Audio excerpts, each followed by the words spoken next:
कि हमें समस्याएं दिखेंगी, हमें विद्यार्थियों के साथ आना पड़ेगा, रोड पे खड़े रहेंगे, घंटों बारिश में भी भीगेंगे, लेकिन अपनी बात रखेंगे। जल्दी टीचर स्टूडेंट रिलेशनशिप सिर्फ ऐसा नहीं है कि बस कोर्स लिया, पढ़ाया, खत्म हो गया। अगर इन्हें दिक्कत है विद्यार्थियों को, तो हमें खड़े होना होगा, नहीं तो हम अपने आप को भी शक्ल नहीं दिखा पाएंगे। मजबूरी हमारी, हमें आना ही होगा। अच्छा, सवाल हो सकता है कि मैं पहले ही कह रही हूँ क्योंकि सवाल पूछे गए हैं और सवाल पूछना लाजमी है। कहा गया कि अब क्या शिक्षक भी ये चाहते हैं कि राजनीति में कूदता है? उनसे बहुत ऊपर स्तर है हमारा, पहले से ही बहुत आगे है। सुकून की नींद लेते हैं क्योंकि गलत नहीं करा किसी के साथ। ये रात भर डर रहे हैं, इनका इतना बड़ा डर है कि 4 साल बाद जब सरकार बदलेगी तो हम जेल में होंगे। वो डर नहीं है हमारे पास। तो शिक्षकों को राजनीति में कूदने की कोई जरूरत नहीं है, वो पहले से बढ़िया जिंदगी जी रहे। आदमी क्यों, आपको पता है ये राजनेता इनकी इतनी सपने हैं कि एक फॉर्च्यूनर कमा लें, 4 लड़के पीछे चल दें, बस इतनी है। हमारे संग अभी पूरी भीड़ चलती है और भीड़ चल रही है फॉर्च्यूनर में, पढ़े लिखों की भीड़ चलती है। अच्छा, शुरुआत में आपने एक वीडियो देखा, आपने कहा कि बाकायदा मेरी बातचीत हुई है, मुझे आश्वासन देने की भी बात कही गई। फिर अंदर क्या हुआ, फिर एकदम से कैसे पलट गया ये पूरा गेम? सुबह की बात बता रही है चेयरमैन साहब? सुबह तो एकदम ऐसा ही था। आप देखें तो मेरे फोन में मैसेज आया कि भाई ठीक है, आप डीओपीटी मिनिस्टर साहब से मिलेंगे और बाहर हम किसी को भेजेंगे, वो आपको अंदर ले जाएगा।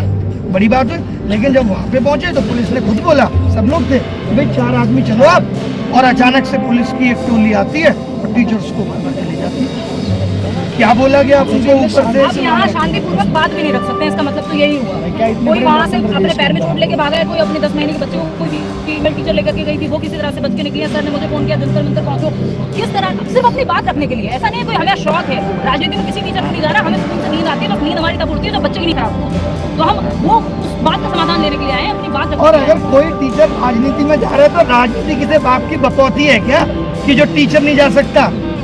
अटल बिहारी वाजपेयी जी, मुलायम सिंह जी खुद शिक्षक थे, कल्याण सिंह जी शिक्षक थे, कलाम साहब शिक्षक थे। तो ये लोग, कलाम साहब तो चलो राष्ट्रपति थे, और बता कल्याण सिंह जी शिक्षक थे प्राइमरी के, मुलायम सिंह जी शिक्षक थे, तो ये नहीं आए राजनीति में और कितना अच्छा काम किए।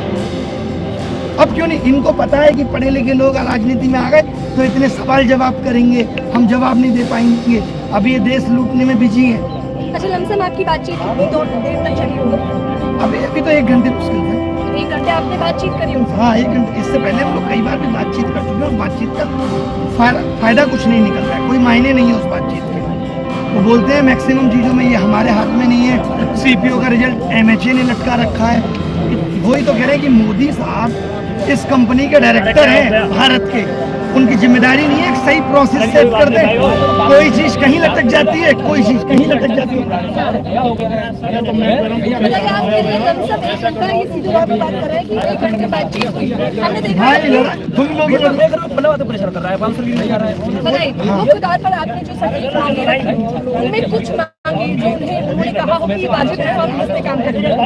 जैसे उन्होंने कहा माउस ठीक कर देंगे, वो कहने वाली बात है, कैसे ठीक कर देंगे? पता तक तो है नहीं कि माउस खराब है।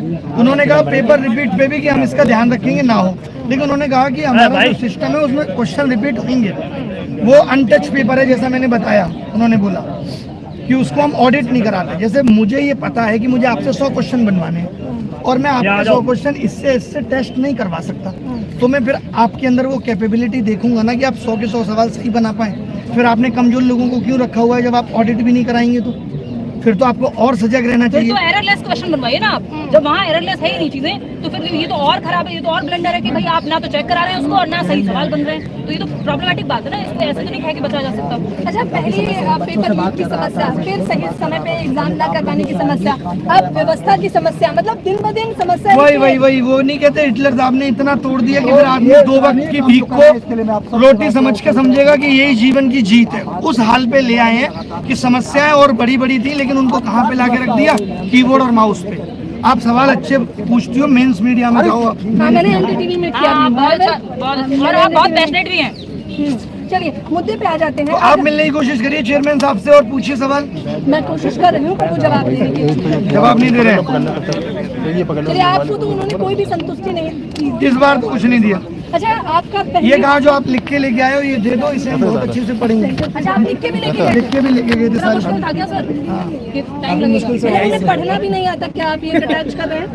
नहीं, उन्होंने कहा कि हम पढ़ेंगे बाद में ना, बाद में पढ़ के इन सारी चीजों पे एक्शन लेंगे। अभी रोड बनाने में टाइम। अच्छा, अभी एक जो वाजिब सवाल था, देखिए मुखर्जी नगर में मैंने बाकायदा बच्चों का इंटरव्यू भी लिया, तो उन्होंने कहा बड़ी ही मुश्किल से हम एग्जाम दे पाते हैं और हम आर्थिक रूप से इतने मजबूत नहीं है, तो ये एक बड़ी समस्या है। तो क्या आपने उनके सामने रखी? नहीं, उन्होंने कहा जो बच्चा ये रखी सेम बात बताई ना कि जो बच्चे मिनिस्ट्री में जाके जॉब करेंगे तो वो इतना पेन नहीं झेल सकते। हम भी अपने टाइम में देखते थे, स्लीपर नहीं मिलती थी, जर्नल में जाते थे ट्रेवल करके। अंकल को ये एग्जांपल, ये बाबा होता था बगल में, उसको कहते थे बाबा थोड़ी जगह मुझे भी दे दो। ये सब उन्होंने बताया। तो आपको बताना चाहिए था, ये तो अमृत काल है, अमृत काल में तो सुविधाएं मिलनी चाहिए। वो इस कह रहे कि अमृत काल में यही अमृत मिल रहा है, इसको पी लो, नहीं तो जहर दे देंगे, जहर दे के मार देंगे। ये मैं अपनी तरफ से जोड़ रहा हूँ। टीचर्स को दिल्ली दर्शन कराएंगे ना, बस में बिठा के उनको अपनी बात अभी आपके कितने टीचर हैं जिन्हें प्रशासन लगभग ने 50 के आसपास हर जगह से शिक्षक आए हैं। 50 से 60 जिनको बस में घुमा रहे हैं एक जगह से दूसरी जगह, कैटेगरी के उनको अपनी सभी बात टीचर्स रखने नहीं दिया गया और सिर्फ बात ही रखने गए थे डीओपीटी मिनिस्ट्री, बट उनको बात नहीं रखनी, उनके बीओपीटी के ऑफिस कि हम बात रखेंगे शांतिपूर्वक ढंग से। आप शिक्षक भर्ती की समस्या है तो वो बताइए, एसएससी की है तो वो बताइए, रेलवे से टीचर आए कि अपने अपने डिपार्टमेंट अपने अपनी कैटेगरी की प्रॉब्लम्स बता पाए बच्चों को। शिक्षक भर्ती पे तो उनका जवाब ये होगा कि हम स्कूल बंद कर रहे हैं, हमें शिक्षकों की जरूरत नहीं, हमें तो हर 1 किलोमीटर पे ठेका खोलना है, स्कूल भले ही 10 किलोमीटर पे हो ना हो, क्योंकि देश को शिक्षित करने में हम कोई एफर्ट नहीं लगा रहे। हमने इस राजनीति को एक कारोबार बना दिया है, पैसा कमा के राशन बांटेंगे और सत्ता की मलाई चाटेंगे, यही है। सोचिए, एक देश का 75 साल का पीएम के सपने और इच्छाएं आज भी खत्म नहीं हो रही हैं, और हाँ, यहाँ ये लोग कहते हैं कि एक युवा देश का धक्का खाए। कितने दुख की बात है, कितने शर्म की बात है। कभी आपने सुना मोदी जी ने अपने मन की बात अपने किसी ट्वीट में कभी युवाओं का दर्द कहा हो? क्योंकि वो युवाओं को वोट बैंक ही नहीं मानते, बेचारे घर से दूर तैयारी कर रहे हैं। हम सब लोगों ने क्या किया, इन्होंने कहा हम आपका धर्म बचाएंगे, अब महाराष्ट्र में कह रहे हैं हम आपकी भाषा बचाएंगे, इस आधार पे वोट दो। तो पढ़ाई तो बहुत पीछे चली गई है। लेकिन आपने पीएम मोदी पे सीधा निशाना साध दिया।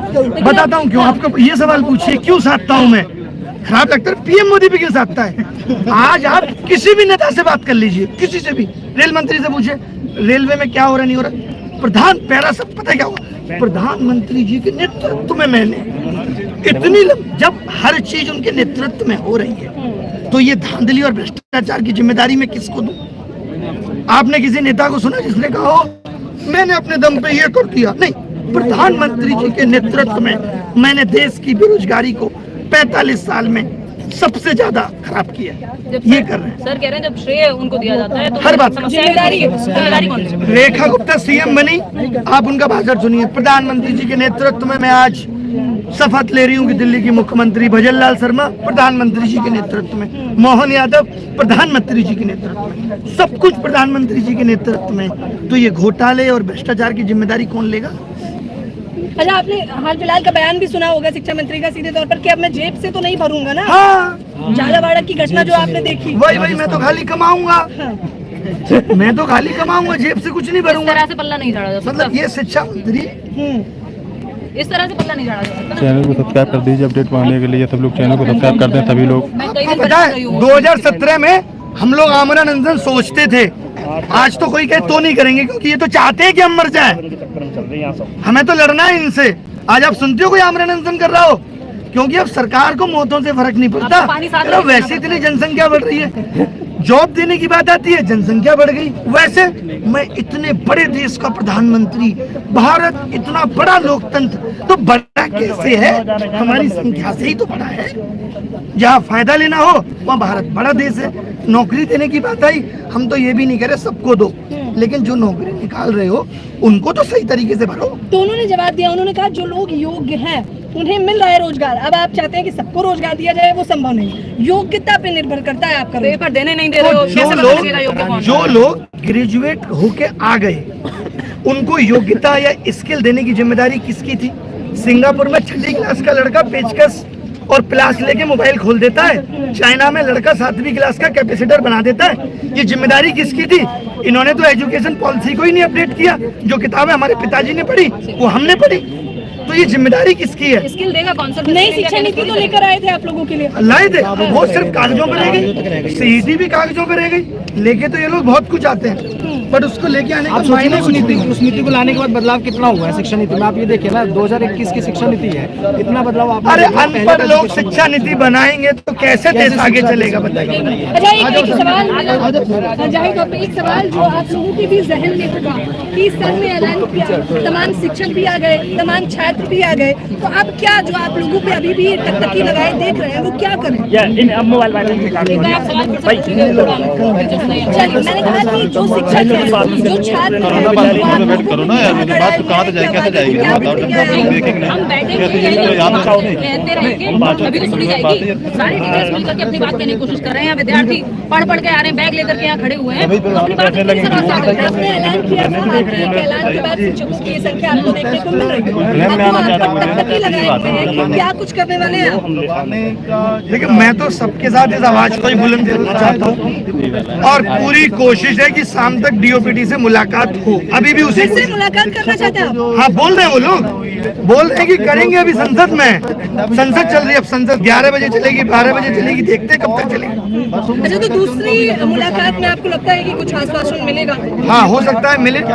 बाकी ये जितने गहराई में इसकी जड़ें पहुंच गई हैं, आसान तो नहीं होगा हटाना। अच्छा, सीधे तौर पर जो तमाम दर्शक आपको देख रहे हैं, छात्र देख रहे हैं, अगर उनसे कहना चाहें उस मीटिंग को संक्षेप में, तो वो क्या कहेंगे? उस मीटिंग को संक्षेप में अब तक इन्होंने आपको बता दिया होगा। जी, आप सभी को बताया सर ने कि उन्होंने कहा है कि जो विद्यार्थी जो पैसा लेते हैं उससे रोज बढ़ती है, देश का विकास होता है, बस नौकरी जो है नहीं मिल पा रही है, ये हम नेशनल खुद से निकाल कर हम तो बात नहीं कह रहे हैं कि फीस ले रहे हैं, उससे पेपर ठीक से हो जाए।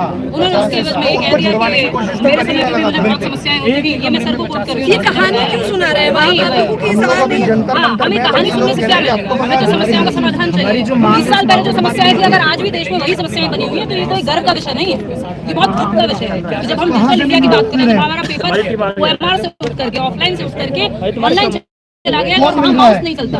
जब वो माउस नहीं चल रहा है, इसका मतलब ये है कि आपने बच्चे के हाथ से पेन छीन लिया, पेन नहीं चल रहा, क्योंकि वो पेपर देगा कैसे? बिना माउस के पेपर नहीं दे सकता। जब माउस नहीं चल रहा, सिस्टम बंद हो जाएगा, टाइम की समस्या तो इतनी अनगिनत समस्याएं हैं। उन समस्याओं का जवाब देने की बजाय, उनका समाधान ढूंढने की बजाय ये कहने से थोड़ी चलेगा कि मेरे समय पे भी बहुत समस्याएं थी तो चलने दो ऐसे। अगर 30 साल में कुछ नहीं बदला तो फिर हमने किस बात का विकास किया? इस मामले को सोचिए, सेंटर ऐसे जगह पे जा रहा है जहाँ पे तबेले हैं, भैंस के, जहाँ पे नहीं ऐसे डीजे बाजे चल रहे हैं, वहाँ पे हम लोग पढ़ाते हैं, थोड़ा सा माइक खराब हो जाता है, मूड नहीं रहता है यार, पढ़ाएंगे कैसे, पूरी क्लास कैसे बच्चे? वहाँ के बगल में बच्चे का डीजे चल रहा है और बच्चा वो SSC इतने बड़े लेवल का एग्जाम दे रहा है, किस तरीके से वहाँ पे मैथ्स के क्वेश्चन करेगा, कैसे वो GS का क्वेश्चन करेगा, तो बच्चा इस चीज को फेस करेगा है। अपनी मेहनत की जो डिमांड कर रहे हैं, डिमांड को वो पूरी तरीके से नकार रहे हैं, वो पता ही नहीं है कि समस्या है, उसको वो अपने खिलाफ में लेकर बहुत समस्या है, नॉर्मल मेहनत खराब हो रही है, इसको बहुत नॉर्मल की बात बुला लोगे, ये चाहे रेलवे की बात चाहे किसी आज तो बैठ जाओ, एग्जाम बहुत ही गलत जो एजुकेशन पॉलिसी इसमें बिल्कुल भी काम नहीं हो रहा है। और हम जब तक यहाँ पे बैठे हुए, हम वही डिमांड करेंगे जबकि यहाँ से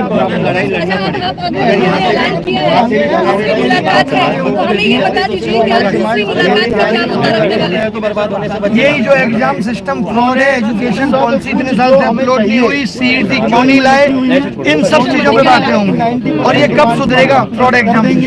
पढ़कर के बताइए, सोशल मीडिया ट्रेंड चला दिया बकायदा आप लोगों ने, लाखों ट्वीट होते हैं फिर भी कोई फर्क नहीं पड़ता। प्रशासन आंखों पट्टी बांध करके रहता है। हम प्रयागराज अपने शिक्षक भर्ती के साथ थोड़ा होना पड़ेगा, केंद्रीय विद्यालय का एग्जाम नहीं है, इन सब चीजों को हम हाईलाइट कर रहे हैं। ऐसा नहीं है कि आज फ्यूचर की कोई स्थिति है, टीचर अगर बोलेगा तो 40 बच्चे अब आ जाओ, तुमने राव वालों के साथ में धन्यवाद।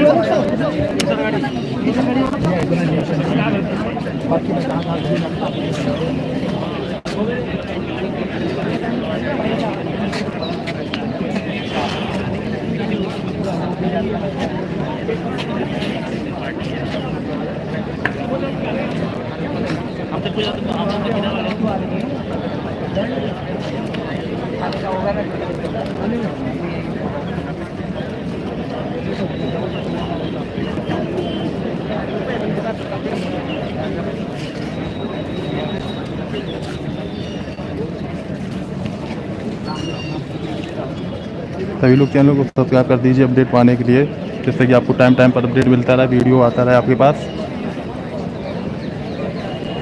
सब्सक्राइब कर दें सभी लोग। जिससे कि आपको अपडेट मिलती रहे।